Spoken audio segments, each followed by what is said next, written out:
Welcome to initial to pivot वसुधैव कुटुंबकम। नमस्कार।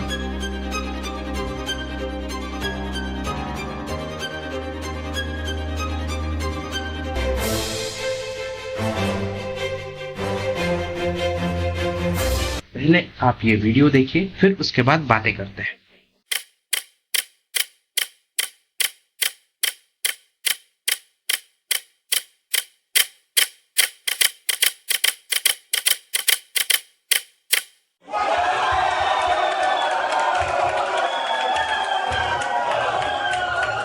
ये जो आपने देखा, ये कोई गेम नहीं है, बल्कि ये एक इकोनॉमिक और जियोपॉलिटिकल कॉन्सेप्ट है जिसे डोमिनो इफेक्ट कहते हैं। क्या आपको पता है थ्योरी को किसने प्रोपाउंड किया था?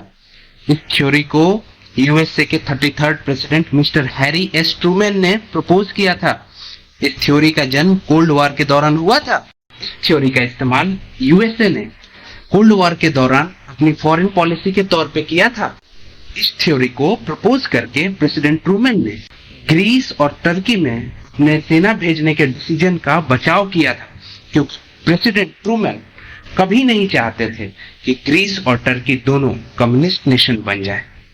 अमेरिकन हिस्ट्री के अनुसार कोल्ड वॉर को नियंत्रित करने की धारणा ट्रूमैन के डोमिनो इफेक्ट से पैदा हुई थी।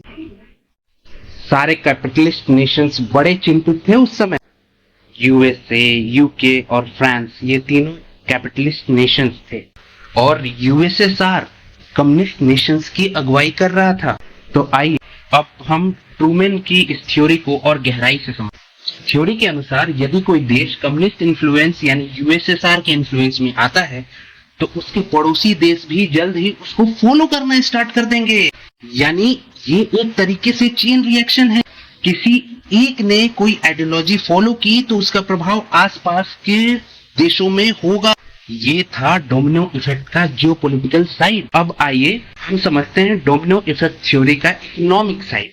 ये एक ऐसी स्थिति है जिसमें अगर किसी देश या फर्म या कंपनी में कोई इकोनॉमिक समस्या उत्पन्न हो जाती है तो इसका प्रभाव छूत के रोग यानी कम्युनिकेबल डिजीज की तरह तेजी से आसपास के देशों में, फर्म्स में या कंपनी में प्रभाव डालता है और इसका अंदाजा लगा पाना अत्यंत ही कठिन होता है। तो आप अब समझ गए होंगे कि ये भी चेन रिएक्शन की तरह ही काम करता है। चेन रिएक्शन यानी एक घटना का प्रभाव दूसरी घटना पे और दूसरी घटना का प्रभाव तीसरी घटना पे, और इसी प्रकार से ये एक सीरीज में चलता रहता है और हमारी पूरी जिंदगी को प्रभावित करता है। इस्लामिक स्टेट्स में डेमोक्रेटिक गवर्नमेंट का एस्टैब्लिश होना बहुत बड़ा एग्जाम्पल है डोमिनो इफेक्ट का।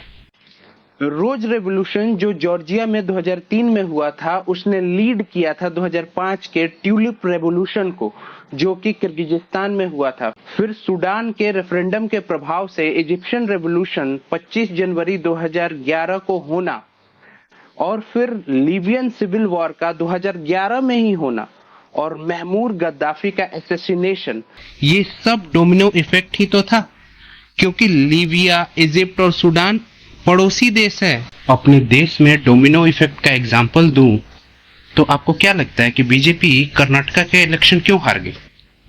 क्योंकि तमिलनाडु में सत्ता का परिवर्तन हुआ था। बीजेपी की अभी सबसे बड़ी चिंता ये है कि हर एक अगल बगल के स्टेट का प्रभाव उसके राज्य पे पड़ने वाला है।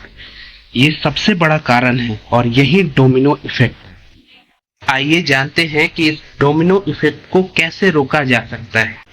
पहले ये वीडियो देख लीजिए, फिर बातें करेंगे हम।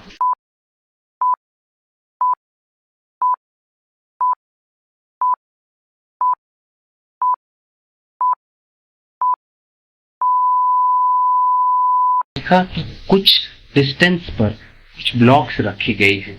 जब एक एंड के ब्लॉक को मैंने छेड़ा तो वो गिरना शुरू हो गई, लेकिन ये क्या, कुछ ब्लॉक्स गिरी और कुछ ब्लॉक्स बच गई। आइए समझाता हूं। अगर आपने ध्यान दिया होगा तो मैंने बड़ी चालाकी से बीच से एक ब्लॉक हटा दिया था और चेन रिएक्शन रुक गई। इसी प्रकार से जियोपॉलिटिक्स और इकोनॉमिक्स में हमें आने वाले स्टेप्स को बीच से हटाना होगा, जिससे कि आगे होने वाले प्रभाव को खत्म किया जा सके।